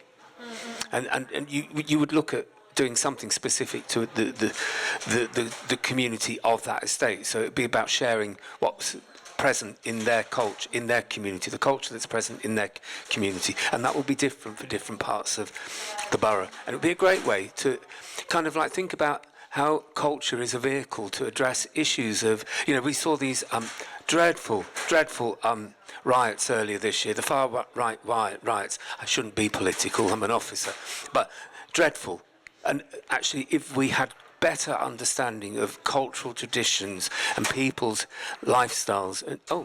Sorry, I've turned it down a little bit just because he was gesturing. Okay. Yeah, it's okay. Sorry. Anyway, I'll leave it there for now. Okay. So, sorry, your Kathy, name is... it's Kathy. Kathy Crawford. Yeah. I'm a volunteer. I'm on the fire safety panel as a resident, which is why I heard about people having to lose their plant pots. But I'm former chair of Kentish Town Community Centre for 10 years, and I know how hard it is to get funding these days. I know you're all short of money, and I know IKEA is loaded, and they're a really good target, especially for something relating to the home. In which their staff can become volunteers etc. So I'm just doing this one-off little project because I think a funding opportunity that is so easy. I feel obliged to go for it. You might be able to get funding through. It's a very simple application process, but National Lottery Awards for all. Okay, that's an immediate one. This is way easier than Words for All because this is just a company. All IKEA requires is a letter. I'm just wanting to know how big I can go in my application. Can it be all the tenants and residents associations? So I want to make a really ambitious application. I don't need a Words for All. I want to knock IKEA's socks off.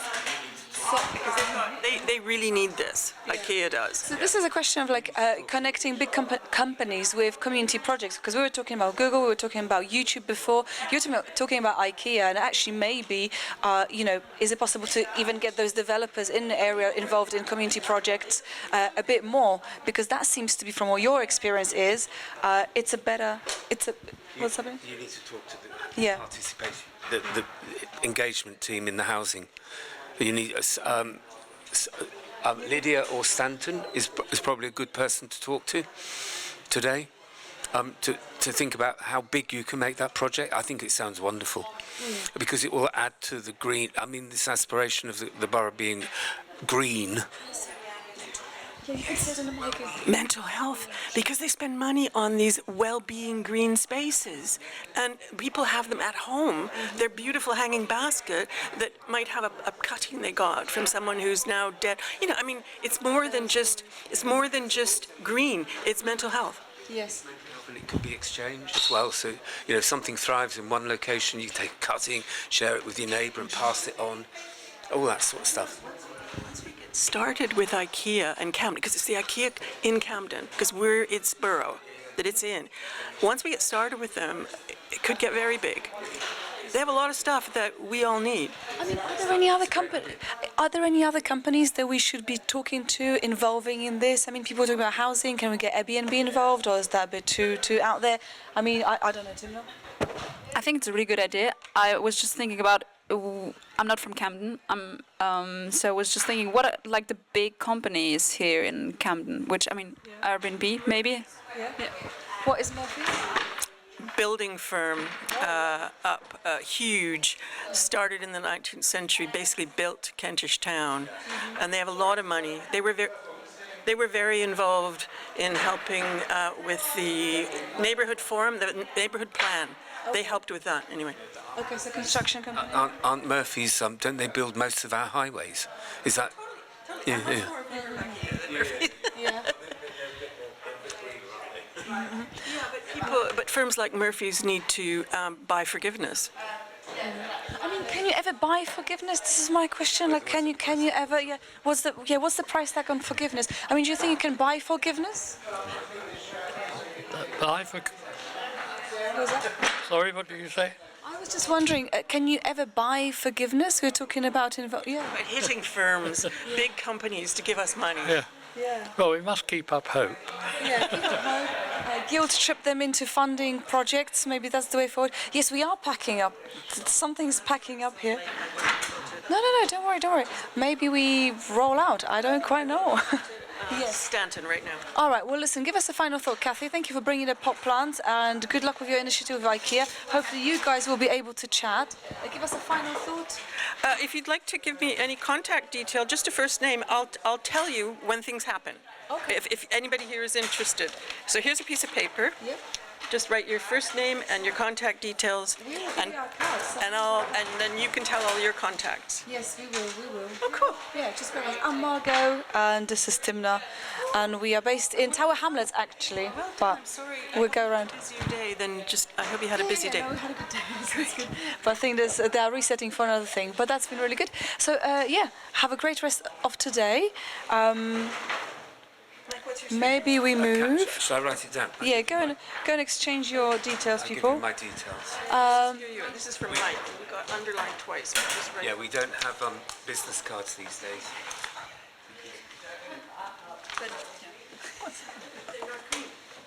No, they're just everything. They're compostable.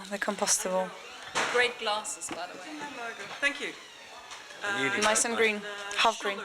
In St. John's Wood High Street, they cost a fortune. Ooh la la, they're worth it. They look good. What's in your hand right now? A plunger. You read it. What are you going to use it for? The sink. Sink? Yeah, we'll be using it for a sink.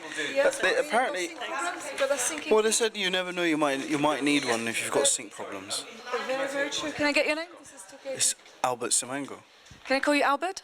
Albert, welcome. This is Talkaoke. We don't know what we're doing at the moment because everybody moved on, but grab a seat for 2 seconds. We've got Tim now, we've got John, we've got Mike. As I said, my name is Margot, and we had all sorts of conversations, but we've not had a conversation about plunger, which we said we're not going to have. We're not going there. But I mean, it doesn't look like a plunger. Could it double up as something else, Albert? I have no idea what it could double up as because I've only just collected it, but Okay, what are you doing here? I'm here to talk about community safety. What do you want to say about it? I want to say that I think there are some innovative ideas that are coming out from the community safety team to try and resolve antisocial behaviour and crime. Would you share some of them with us? Because actually, maybe not directly, but safety did come up, or maybe antisocial behaviour came up. People's experience of it. Obviously, not very pleased about that. But what are the innovations? What are the kind of... So there are different ways in which you can characterize what's been happening in the team, and I think one of them is clearly, it's being well led, which you can see in the direction that it's been taking in the last couple of months. So what we're going more towards is using data to influence more preventative work in terms of making sure that we tackle issues related to antisocial behavior before they even happen. I mean, this is my question because we have heard from Richard at the beginning of the day. He was talking a lot about prevention versus... I have been listening and I have been making notes, so well done me. But what does the prevention look like when it comes to, in practice, exactly? Well, I think it's different things. I say you look at data, so there are certain indicators that you can look at, which maybe might give you an idea of the types of issues that a particular area is likely to face within the next 3 to 4 years, and you start doing the root cause analysis and try to fix that. So for example, you could say certain antisocial behaviors may be linked to drug and alcohol misuse. So you might look to have working with other departments such as public health to make sure that you're reaching to people who are either already involved with those problems, or deterrence. you know. So it's about kind of working closely with other departments, maybe. But can you ever couple? Oh, I was worried that you're going to come and take the chairs. Like, please, just leave the chair. But you didn't do that, so that's fine. You're bad, but you're not that bad. Anyway, welcome. This is Albert. This is John. Mike, Timna. I'm still Margot. Are you still John? Are you still John? Okay, double John. You're getting closer to each other. So we've been hearing about community safety and plungers. We started out talking about plungers, but now talking about community safety. What is the link? $100 to anybody who finds the link. But you're working with different departments to address the issue early, prevent it earlier. But is it possible to work with, like, I don't know, arts and culture team in Camden? Like, can art and culture play any role in preventing?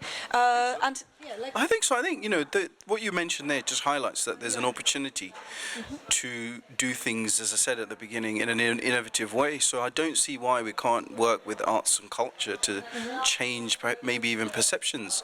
So there was a residents' meeting I attended recently, and what people were saying was actually we need to recognize that when you look at homeless people, for example, or people who are sometimes called street population, it's their borough too. And it's a really different way of looking at that and thinking, okay, maybe we should look at them and try to give them more support and help rather than just stigmatizing them. You know what? That just made me remember the earlier conversation, which was about the language. I mean, I think it's, how we use the language is quite important. Street population, I have not heard this term before. I mean, is that something that is preferred by people who are living on the streets, or quite the opposite? I don't know. I don't think anyone's ever asked them, but I think it's certainly one of those things, even as an officer, that I've come across and wondered why, or how people who are being identified as that, how they would feel. Yeah, okay. John, I'll just come to Timna because she had her hand for ages, but do hold on to your thoughts. What? Okay. It's fine, sir. Yeah, I mean, I'm not a native English speaker, but street population, I don't know why, it sounded a bit insulting to me. I don't know why. So I thought, like, okay, with language we can exclude people or we can include them. And I just thought, why don't we just, like, call them people? Like, we're all there, like, they're breathing the same air. Yeah, they have other living conditions, and but yeah, period. So okay, but maybe. So I think my question is, do we actually need another term? Okay, very good. Yeah, very good point. I mean, as you said, this is their borough as well. And have we asked for the people who are living on the streets, who are homeless, or people out there, what do they have to say about this? But then you have to look at what the Camden officers are. And officers don't engage with each other. And why is that? We don't know. We're trying to word that out there. But one officer doesn't know what the other one team doesn't know what the other team's doing. So it's like fighting. You're fighting a battle. This is where we get lost. We meaning who? The residents. Okay. As residents, we get lost because we talk to both of them, but the two teams don't talk to each other. So we're in the middle to explain to one team, then we explain to another team. Okay. Instead of the teams all sitting around the table and discussing it. So is it because there's no kind of like big enough tables for people to sit around? Is it a communication issue? Is it a scale? Communications? It's definitely. Okay, I mean, but how to fix this? I mean, I'll come to you, Timna, in a second, but, back in the day, has that been a problem, communication with the local government? Did it get worse over time, or...? It's always been an issue, yeah. Always? Yeah, I think so, yeah. And why do you think that is? Well, as he was saying about the lack of information flow between the different teams, So maybe like your rent strike. It was word of mouth. That's how we got around, because people were talking to each other. But now you don't talk to anyone because no one's listening. All the more information you're going to get out there, the people are going to listen. Okay, so this is something about communication, listening. I mean, I remember from the earlier on in the day, we have been talking about social events and so what's the point of social events? But then people vehemently were, backing up the fact that actually the social events is what gets people communicating. You see each other, you interact, the communication flows. Should there be, can we? There was a TRA from one of their states very early on the table, and they were saying they're organising trips, they're organising events, and the councillors are invited. But somehow the councillors didn't know this was happening. So it's like really, yeah. Cool. Yeah, I think like I agree on like exchange, but I will drop you the mic. Okay. Yeah, don't lose that because it's a good one. But I've got mine. I think they're keeping an eye on my one. I'm not going to use the word what it is. Yeah. I'll let you borrow it for £70. That is the whole point why I took it. Okay, you're going to use it to like. I want to rent it out, you know. Service. Maybe £5, I think. Yeah. Let people borrow it. Yeah. Make it affordable. But listen, Albert, the rule on Talkaoke, we're pretty loose with rules as it happens. But there's one very strict rule, which is when you leave the table, you have to give us a final thought. And as you, I believe, are leaving, please can you give us a final thought, make it meaningful, absolutely anything. I mean, I personally, it's not about me though, it's about you. But I'm personally interested in how does your work link with art and culture, but you don't have to talk about that, you can talk about anything. I'll give you a final thought, and I think it's something that was raised earlier around language. And I think, you know, we talked about how we describe different types of people and how important that is. I think I'll take that away and feed that back, what your colleague shared earlier. There's also a learning curve. Excellent. Absolutely. It's a learning curve for everyone. You've got to round up. Okay. Thank you very much. On that happy note, I think we should be closing down. Everyone's packing up. Okay. I think we're the last here. But thank you to everybody who took a plunge and got involved. Okay. Well, everybody needs to give me a final thought because, as I stated previously, it is the rule. It's the one strict rule, John. Yes, fine. It's a fine table. It's very interesting, actually. It baffled me, I'm telling you. I could tell. Yes. Sitting there. Yes, it's very interesting. So. But I mean, just on the kind of quick reflections on the whole day, was there anything that you thought, okay, oh, there's movement in the right direction? Has there been any? This is a learning curve for the residents that turned up. Hopefully, in the next one, with the word spread of the word of what's been here, they will take on board because it's for their benefit. I'm a resident, I'm a TRA chair, I'm everything, but it's about bringing the other residents on board. It's so they got a voice. I have a voice, I'm quite loud, but I get things done, but other people don't because they don't know how to. So. Okay. May I just ask you, because we were talking about, you know, actual space, physical space, where do people gather? In your TRA, where do people meet each other? Like, community centre? I'll get the community centre, no problem, to use as a TRA hall. I haven't got a TRA hall, just use the community centre. Okay, cool. Well, thank you very much, and thank you for using your voice to, just to kind of put things in motion, and hopefully, do we know when the next session is of this? No, hopefully, to pay for this, it's through the DMC, so hopefully, instead of giving the money back to the council every year, they would deduct this money into this. And this is what all of the DMC's got to do, and that's including the two that didn't put any funds into this. So all 5 of them should be doing this. Because it's their residents have a voice. Thank you very much. So hopefully see you on the next adventure. Thank you for sticking around. John, final thoughts? Yes, we must try and work together and build connections, and we've got to sustain our hope that we can move forward. You know. It's absolutely essential. Thank you. Thank you. Keep the hope. Thank you so much. Have a good one.